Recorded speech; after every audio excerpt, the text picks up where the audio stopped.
بسم الله الرحمن الرحيم. الحاقة ما الحاقة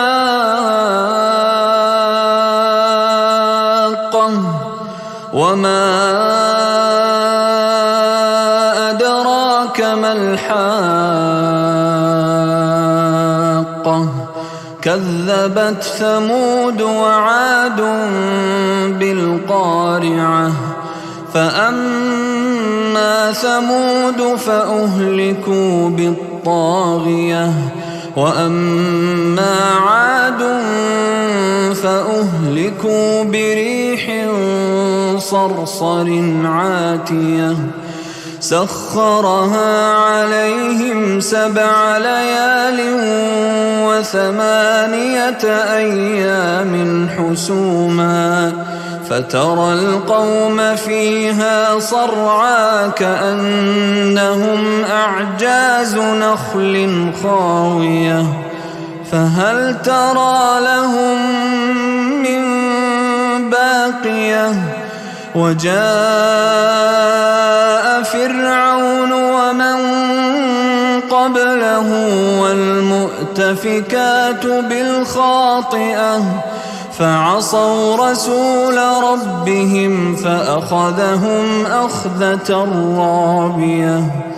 إنا لما طغى الماء حملناكم في الجارية لنجعلها لكم تذكرة وتعيها أذن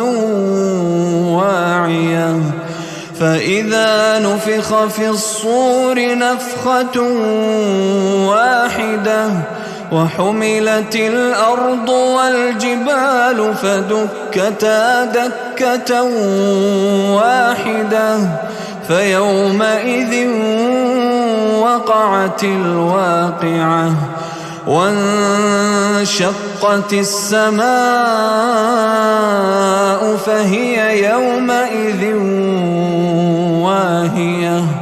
والملك على أرجائها ويحمل عرش ربك فوقهم يومئذ 8 يومئذ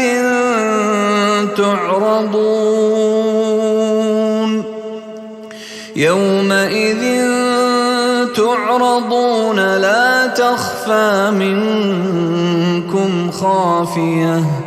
فأما من أوتي كتابه بيمينه فيقول هاؤم اقرءوا كتابيه إني ظننت أني ملاق حسابيه فهو في عيشة راضية في جنة عالية قطوفها دانية كلوا واشربوا هنيئا بما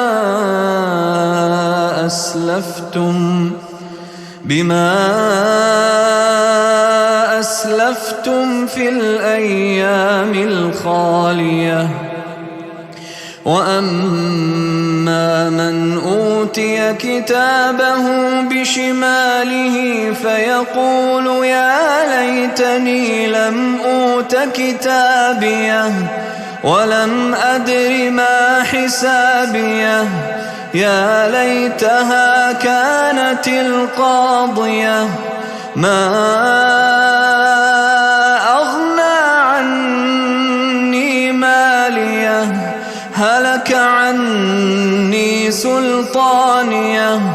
خذوه فغلوه ثم الجحيم صلوه ثم في سلسلة ذرعها 70 ذراعا فاسلكوه إنه كان لا يؤمن بالله العظيم ولا يحض على طعام المسكين فليس له اليوم هاهنا حميم ولا طعام إلا من غسلين لا يأكله إلا الخاطئون فلا أقسم بما تبصرون وما لا تبصرون إنه لقول رسول كريم وما هو بقول شاعر قليلا ما تؤمنون ولا بقول كاهن قليلا ما تذكرون تنزيل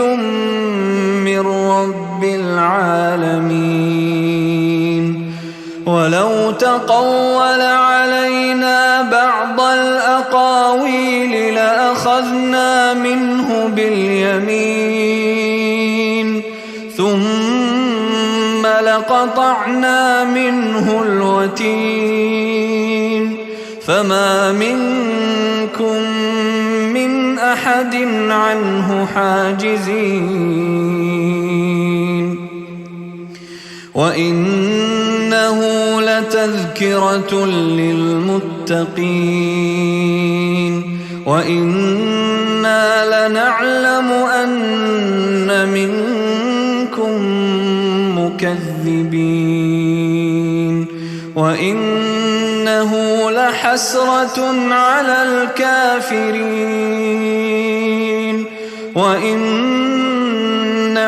لحق اليقين فسبح باسم ربك العظيم